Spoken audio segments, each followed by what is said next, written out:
2 days ago, there was a rap shooting downtown, a fender bender, and a guy named Freaky Zeke. Crew, the diplomats, were shot. Not very diplomatic. Is that what you're thinking? You're right. Nobody ever heard of changing licenses? All right, look. Rappers get shot. It's normal now. People say, well, white musicians shoot each other too. Not every day. Snoop gets shot at more than a deer during hunting season. Every time he goes out for a drive, he ends up picking glass out of his hair. I hope he's got Geico. That would be funny if I didn't say Geico. Because white people won't say anything because they're afraid it makes them culturally intolerant. But it's psychotic. 50 Cent has got shot 9 times. You know what we say to that in the white world? Ooh, I'd hate to see his premiums.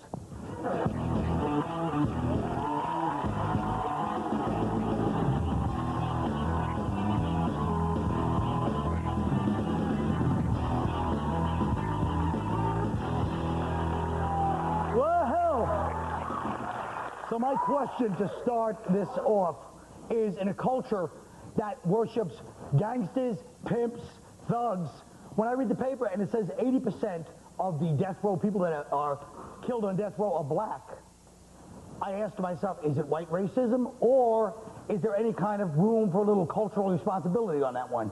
Mr. Mooney. It's the world that we live in. We live in a racist world. It's the world we live in. It's set up that way. That's the way it is. That doesn't do it. Black people have been taught very well. They've been taught by the best.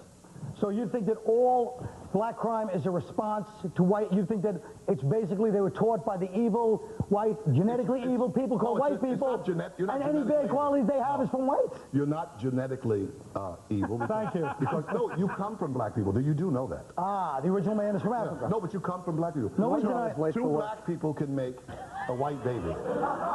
2 white people can't make a black baby. You come from us. But this just sounds like something I read. What? 2 black people can make a white baby. I heard this. You heard what he said. What the hell does that mean? This sounds like something I heard. You steal one at the mall. This is talking. I don't understand what that means. Explain it to me, Mr. Mannequin at the Gap. Target. I'm sorry. No. Original Superman hairdo has a point. What it is that this is what I think. White people have set it up where they're protected. That's why we go to jail. They're protected, so that you know, it's like in every state. Like say, like okay, most of the states is dominated with like a lot of black people and a lot of white people or whatever. Okay. Wait, one's got a dominant. Which one is it? What? No, I'm saying most states that you have predominantly. Yeah, I know what you're saying. That you have a mixture of both black and white. Right. You have the death penalty. Yeah. Ones where there's all white, you have no death penalty. That's why when I want to kill a white person, I'm moving to Maine. But guess what? Most of the people I know in my life that were pro-death penalty were just as many black, and most of the people are anti-white. So, you know what I mean? One of the facts that they said, like, that the killer of minorities is much less likely to get the death penalty than the killer of whites. And one of the problems is a lot of the prosecutors won't seek the death penalty. Like Robert Johnson from the Bronx is a great example. You could punt a burning infant on the train tracks, and this jackass is not going to try to have you put to death. And the Bronx is a borough where a lot of minorities are being killed, so it looks like, well, if you kill a minority, nobody cares, but he won't seek the death penalty in those cases. But when you get on death row, why do you just like what's the man's name that blew up that stuff down south? McVeigh. Okay. Gonna bring him about 5,000 No, but every Oklahoma. Well, that's south to me.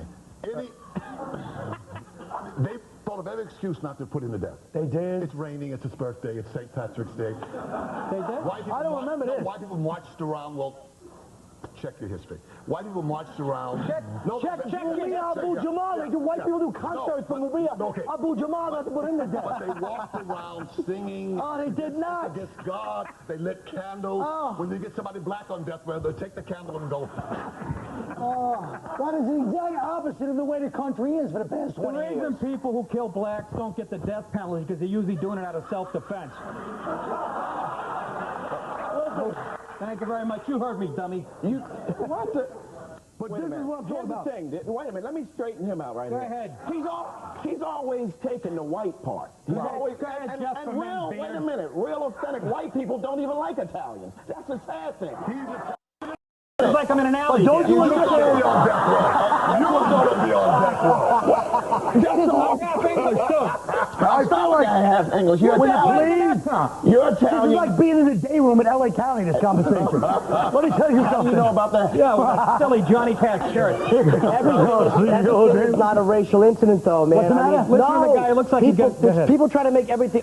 This is true. I'm driving in a mall parking lot, and I like bumped a black guy with my car, and he turns it into a racial incident. I didn't hit him because he was black. I hit him because he was dating a white girl. Amen, brother. The bottom line is this. No matter what anybody here says, you have to admit, the way we're debating this, well, just keep it the same as always. We might as well be 10-year-old kids in 1970 talking about this right now. Well, nobody's going to agree with anybody else. No, 10-year-olds don't talk like this. So what? We're talking like 10-year-olds. That's who watches this show. Shut up. Don't you, well, doesn't matter. But don't you feel that ultimately, every time, if whites say something, blacks say something else, nobody's ever getting past a level of, like, superficiality. Only one of us is using logic. Who? But, What do you think, dummy? African, you know what? Here's the sad part. Here he comes. I really got it going now. No, you don't have it going, but I'm telling you, the Italians are the Mexicans of white people. Nobody cares about you people. It's true. Yeah, nobody cares about that. No, nobody cares Let about them that. finish laughing. It was about a 10-second laugh. You got more than you deserve. Yeah, let's compare the ratings of The Wire to The Sopranos. We'll see who cares about who. Please. So money is a much big. I think Help money. me out, will you? You dumb English-looking ass. I think. Wait. Hold on, short shirt. Wait, I think money is a bigger factor in the judicial system than race. I mean, guys like, whether it's OJ or Klaus von Bülow get away with killing their wives because they have money. And meanwhile, my stupid uncle goes to jail for 6 months for trying to write off prostitution as entertainment on his taxes. is Uncle the substitute you use now for your autobiographical stuff? Look, you look like a peewee. I've said it before. You look like a peewee Mexican gang member, and people have really had it with you. Get some tattoos. Don't make a joke about my hair. We'll be right back. Oh, please don't leave me alone, these people. Damn it.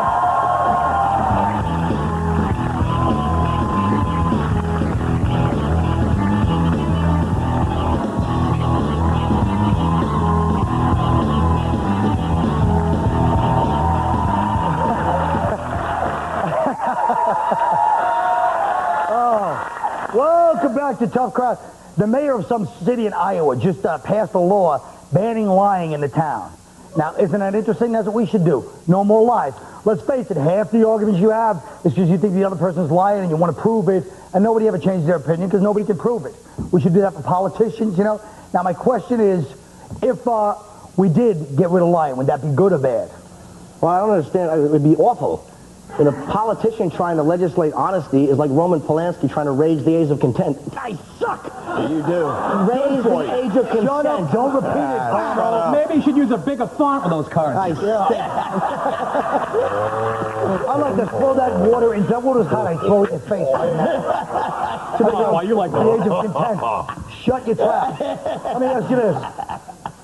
I know, that makes up for that awful Maine joke you told. I stink. Shut up. The guy in Iowa's fining people if they get caught, right? Lying. That's It's illegal. Yeah, they're going to They're pay. going to raise tax money. They should do that in L.A. They could wipe out the deficit, you know, just girls lying about their tits being real. Oh, I'm sorry, that was about a woman. I know we can't joke about that. A good lie is good, man. Goddamn feminist whores. I've had enough. Your mother was a good luck. so be careful. She slept around. You have to lie. I'm half black, remember? Don't you, don't you, Well, then she was a slut. You have to lie, man. Sometimes to protect somebody's feelings, you have to lie. Yeah. My ex-girlfriend used to write poetry. I mean, what are you going to do? Be honest and tell her every time you read one, I want to spit in your melodramatic face? That was well said, Dr. Phil. Thank you. I don't know why the hell we're talking about this. Let's talk about, cheating. Let's talk about cheating, because that's like The same We thing don't as know lying. anything about that. Keith? Comedians are some of the biggest cheaters from what I've seen in my life, and I exclude myself. But a lot of you guys are out there cheating your balls off, let's face it. I got caught once. You did? Yeah.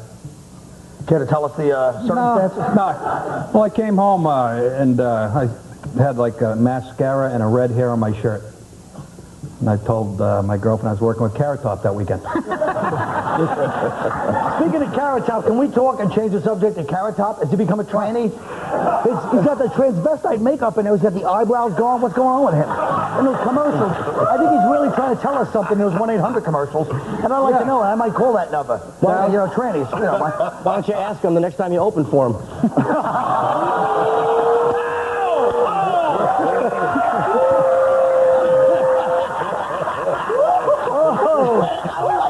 You see the look on his face? He's like, oh, hey, yes, hey, that was messed up. La Familia, why you do that to me on 21st Street? That's it. You ever have the boyfriend catch you with his girl? You didn't either. You got to go into a bit. I'm not going into a bit, stupid. You really are? Have you ever been... Yes, I have. It's very uncomfortable, the beatings. You had a good story about a guy punching you upside that soft head of yours. Yeah, I had a guy walk in while I was with a married woman, and he just, I was like fooling around with her, and I hear this. And I think that someone's knocking at the door. We're not on radio, by the way, but go ahead. So we got the stupid storyteller from the 50s. Holy Christ. We will be on radio soon. The way We these sure will ratings be. are We're going. I never thought I'd say this. Paul, say something mean about white people. Get the show back up. Well, whether you're watching us at home or in the display window of a Circuit City, you lonely bastard, we'll be right back. You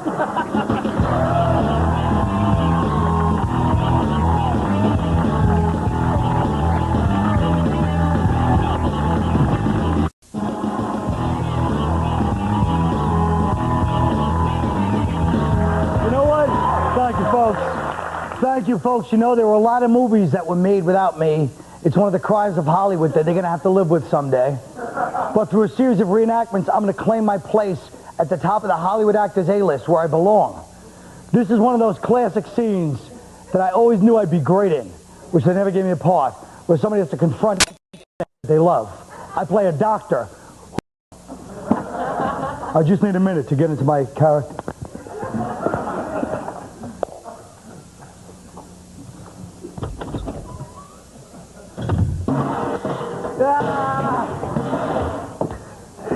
Where have you been? I was out.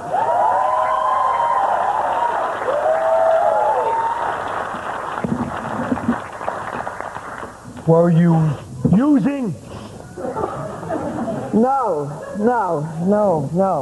The dinner is cold. I've been waiting for you for 16 hours.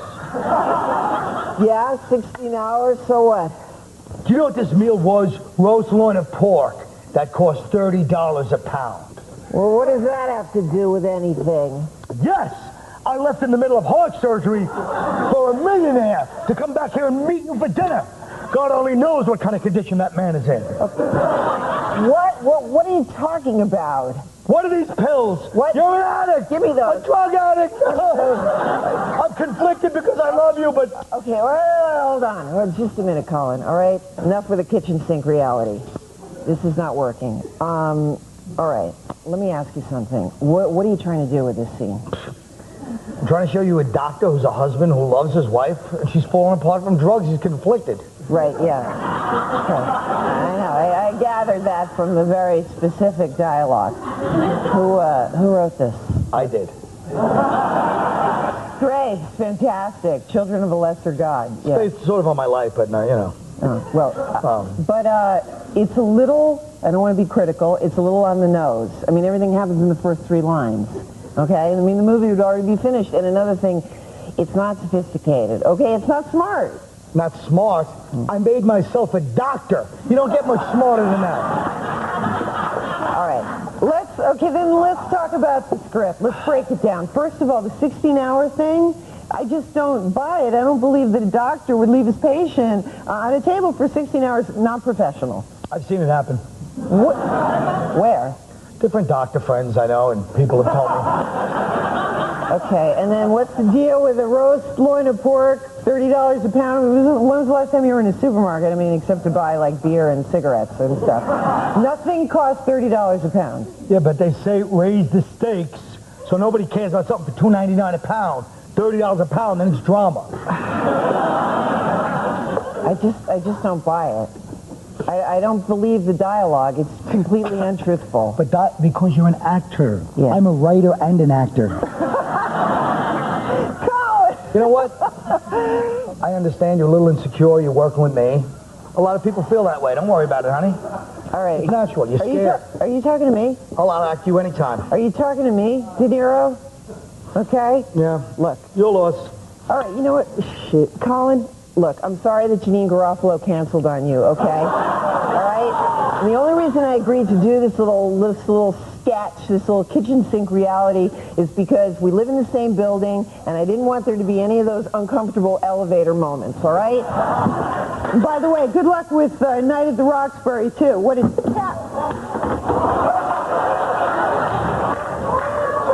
That's the kind of real moments we could have had in the scene if you did. Yeah. I haven't seen acting like that since I worked with Buddy Hackett in Carrot Top. You know what? Don't leave. I was only kidding, Ileana. Come back. You've been X'd. You've been X'd on my new show. You've been punked. We can fix that, Dan, right? Edit out the uncomfortable parts, get it like a scene, a usable scene. Drama.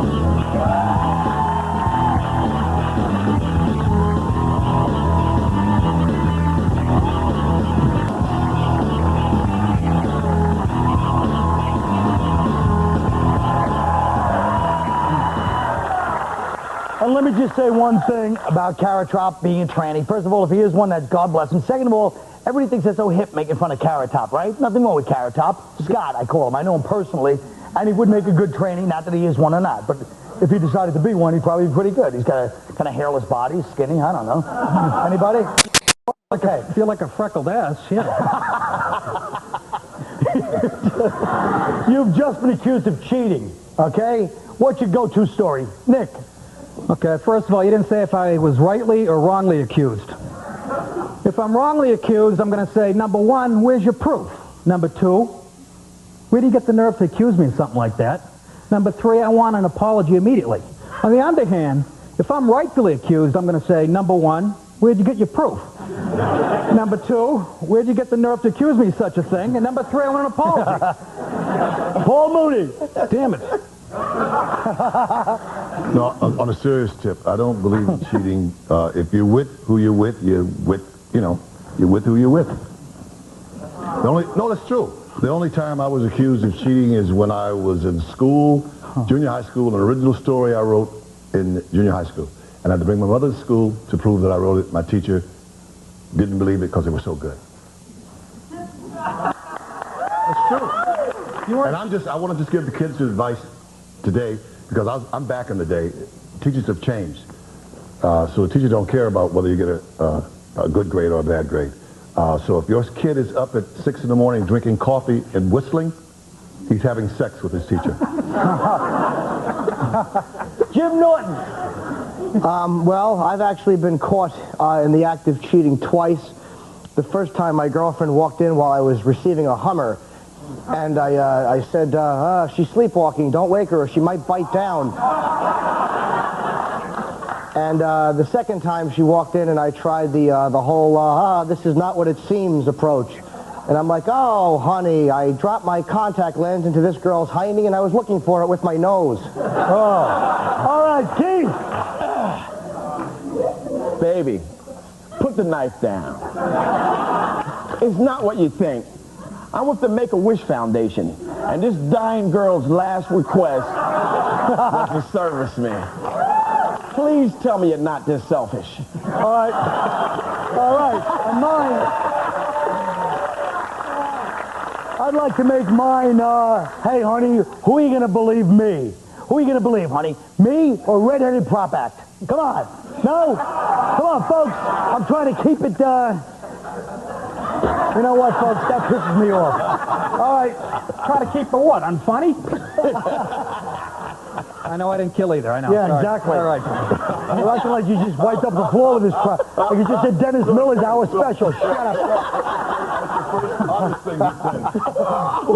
I'll try it again, folks, because I think you missed the point. It's not like I wrote that down. I was trying to bring back the Carrot Top riff. So I'm going to say it again. Hey, folks, let me ask you. You know what? I'm not going to say it again. I'm going to sit there with my... I'm going to sit there and check. Guess what, TV audience? Sometimes we bomb. Can you deal with it? Whoa. Good night.